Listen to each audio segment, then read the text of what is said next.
YouTube, it's Christopher. Look at what we got here. This is a gorgeous Cort, what is that, a hair? A Cort KX700 Evertune. This is like as metal as it gets, I guess. That is the blackest of the black. Sir, this thing is awesome. I love that headstock. Like that logo. What do we have here? So this is a Cort, as I said, KX700. This has a mahogany body. Look at that. Nice natural back. Mahogany body with an ash top. It's got very thin black paint on the top of this. There's no clear coat. So this is just a satin finished guitar. It's absolutely beautiful. We've got two Seymour Duncan pickups in here. We have the Sentient and the Nazgul. I want to say the Nazgul is the bridge pickup and the Sentient is the neck. I might have that backwards, but I'm not 100% sure. It doesn't really say on the website. But I'm guessing the Nazgul is a bridge pickup and the Sentient is a neck. I haven't looked it up. I'm good like that. Stainless steel frets, no fret markers on an ebony fretboard, and that is a black, beautiful ebony fretboard. We got ourselves a Graphtec nut. We got locking tuners. I got my little hair tie on in the way there, but we've got a volute right here. That's always good. This neck is 5-piece roasted maple, walnut, roasted maple, walnut, roasted maple. 4-bolt, big ass Evertune cavity. Electronics, we don't have any push-pulls on this, so it's very standard. It's just a 3-way switch. We got bridge, both, neck. That's it. I may, in the future, pop these pots out and put some push-pulls just so I can get some, I don't know, splits or something. Let's hear how she sounds. This thing is a ripper. By the way, this neck is satin also. And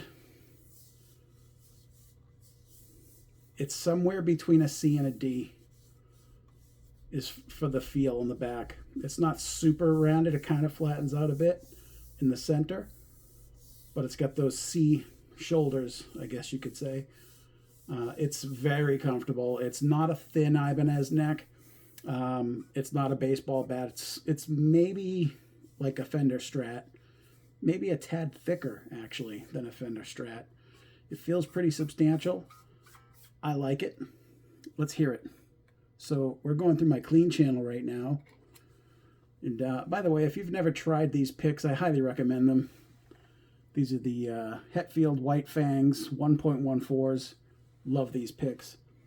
All right, let's hear the guitar tones here. We're on the bridge pickup clean channel.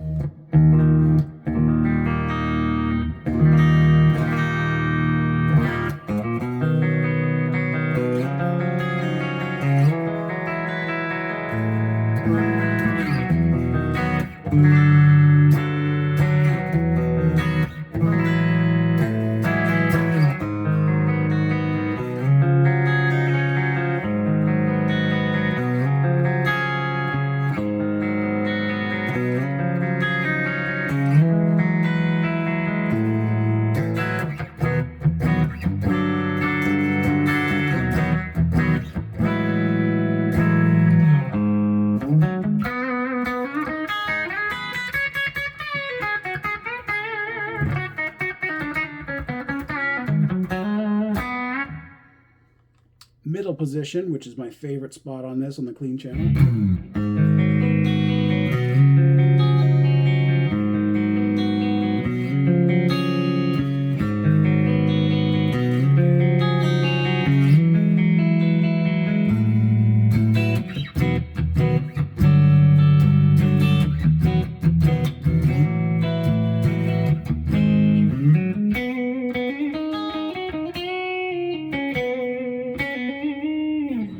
Neck.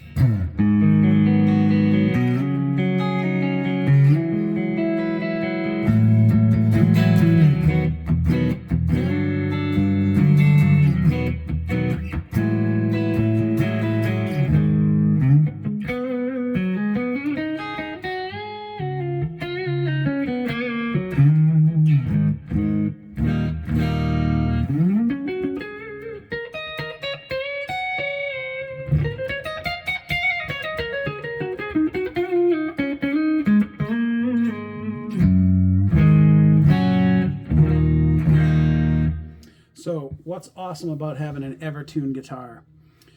Well, it's forever in tune. It's not just a catchy name. This thing stays in tune forever.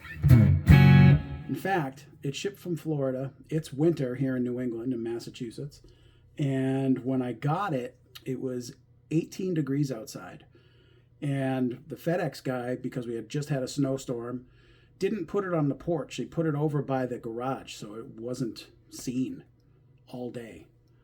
I know that I didn't check my messages to see that it was delivered, but it had been, and it was there for something like 3 hours out in the cold. Brought it in, took it out of the box, ice, Arctic cold, perfectly in tune. And that's what these things are amazing for.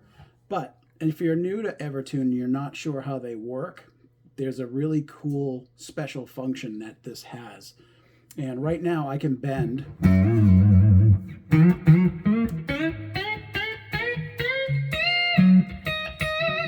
But what's great is if you're going to record with this guitar, this is why this is such a superstar in the recording world. If you're going to record some big chords that you might maybe have a hard time playing them, and maybe you've got a finger that's pulling a string out of tune a little bit, one of my favorite chords that I play in one of my songs is this.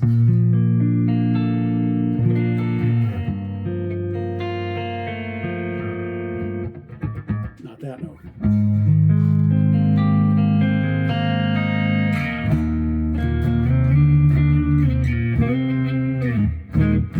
So this chord, it's a big 5-finger chord. It's basically your shaping of a major chord. But then from that note up, it's an open B. And then you've got a A sharp here. So this is in the key of B, by the way. So it's like a B major. But you're adding that A sharp in this open B. And it's not the easiest thing to play, especially if you're not used to thumbing over, because you got to use your thumb for this chord. And sometimes, you know, if I'm in a hurry or I slide up to it, my hand wants to be in a weird spot and it bends these strings a little bit. What you can do with the Evertune, and this is going to blow your mind, but like if you take the tuning peg on the E string and detune it, it didn't change. But since I detuned it, now I can't bend.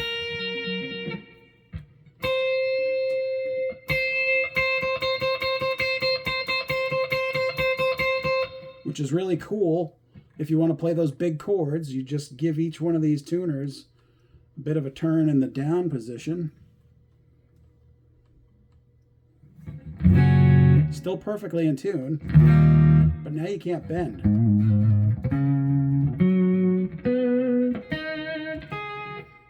If I go even further, like some of these you can hear a little bit. Like once you get past a certain point. So right there, if I just detune that a little more, that'll be gone.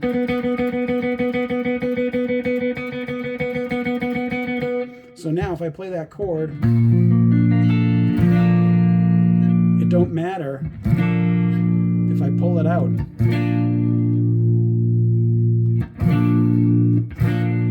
It's kind of cheating.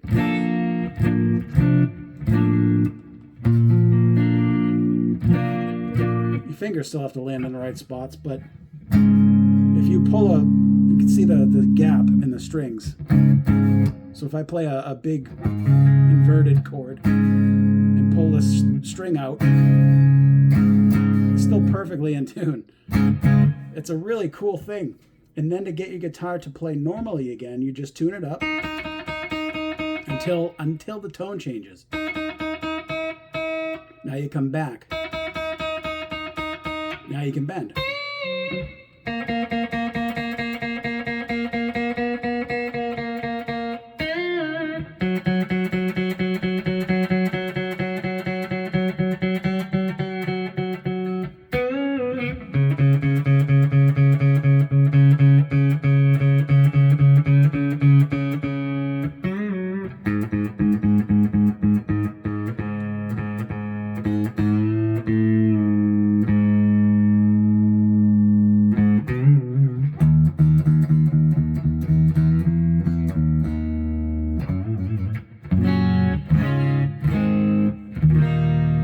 perfectly in tune.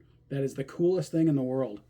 So if you need to play and record, put them in zone 2. By the way, there's 3 zones. Zone 1 is prior to tuning the strings, where they are in tune, where the tension takes hold in the bridge. If you look inside here, there's very tiny dwarf people in there that pull the strings the whole time you play to keep them in tune. You don't need to feed them. They're great. But once you get to a point where the tuning of the string stops and it just stays one note as you tune, that's considered zone 2. And then once you go beyond zone 2 and it starts to tune up, that's zone 3. And zone 3 really is when you back it off to get right back at the very edge of zone 2. That's the playable zone. Long-winded perhaps, but I think that explains it. If you have any questions for me about this Evertune bridge, hit me up in the comments. I'll be happy to answer any questions you have. When I did get this guitar, I had to set this all up. This action was set to hang laundry, which I can't stand. I don't know why factories send guitars out with action that's this high. Makes no damn sense. So I had to lower the action, fix the intonation, and I like it in E flat, which is what I'm in, with a set of 10s, D'Addario NYXL 10s, and that's my preference. Done yapping. Let's put some gain on this guy. So you heard the clean channel. Let's put on my mutton chops patch here. This is my classic rock tone.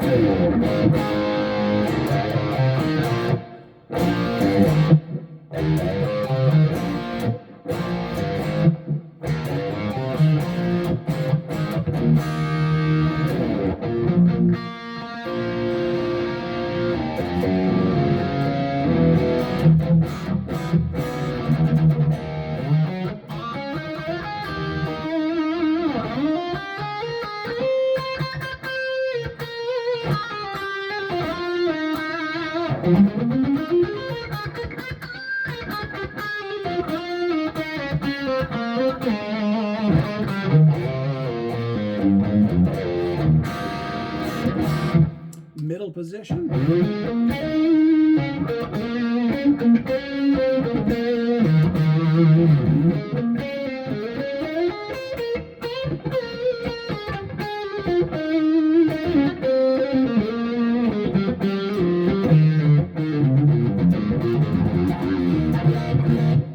Neck position.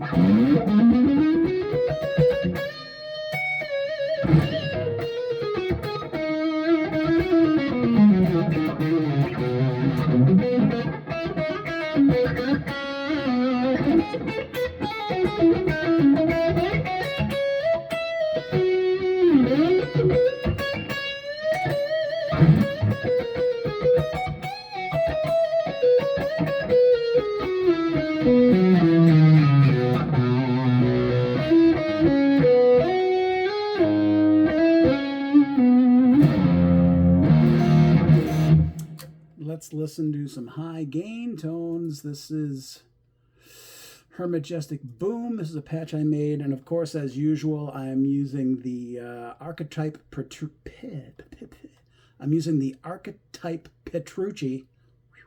from Neural DSP as a plugin in my computer. I'm not playing through an amp, playing through my computer. I get that question a lot. This thing is meaty.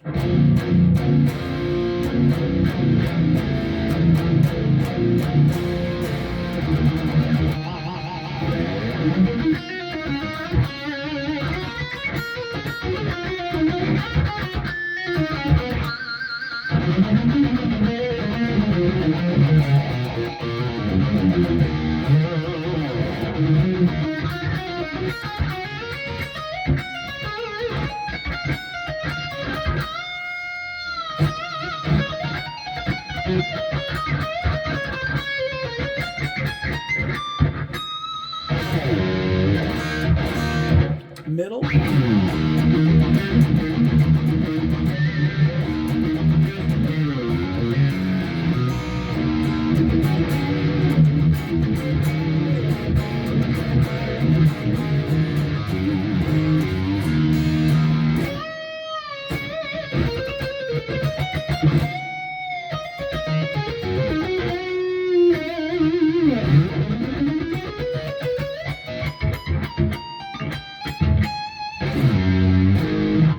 neck pickup.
So there you have it. This is the Cort KX700 Evertune guitar. This thing is badass, and they can be had for fairly cheap right now. It's the only reason I have one. They started off at $1,300, but they ain't $1,300 now. Go look up on Reverb, you'll see what I mean. Get them while you can at that price, and I'm not going to say it. I'll let you go look for yourself because it's dirt cheap. But very happy to have this thing. It's pretty sick looking. I'm actually, I think I said it in the beginning, I'm probably going to put push-pull pots in here just to give myself that extra bit of, extra tones, give myself that, there's a word for it. I can't think of it. Because my brain goes numb when I'm trying to do a video. It's really weird. You put a camera on me and I'm like, it turned really stupid. But anyway, Cort KX700, check them out. See you guys in the next one. Peace.